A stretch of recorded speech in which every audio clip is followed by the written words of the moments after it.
Rathyatra special creamy creamy semiya khiri. नमस्कार, जय जगन्नाथ। आपण समस्त को मीनूस किचन को स्वागत। तेबे आउ डेरी न करी चलतु देखि नबा आजिर रेसिपी। तो ता पई एठी नै जाईछि मु सेमिया, चीनी, इलायची पाउडर आउ किछि काजू। मु एठी 1 लिटर क्षीर नैछि आउ एठी नै जाईछि मिल्क मेड। चलतु देखि नबा यार प्रस्तुति प्रणाली। प्रथमे गैस को ऑन करी कड़ाई रे घी दे सेमिया को भाजी नबा। सेमिया को आमे गोल्डन ब्राउन हेबा पर्यंत भाजी नबा।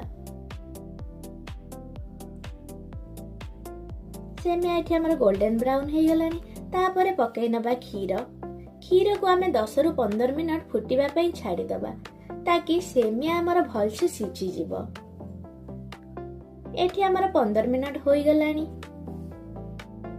तापरे दबा चीनी, इलायची पाउडर, मिल्क मेड आउ काजू को पकाई नबा। देखंतु एठी हमर पूरा परफेक्ट आउ creamy creamy semiya Kheri ready होई जाईछि। टिके ठंडा हला परे आमे बाउल को गाड़ी सर्व करि नबा।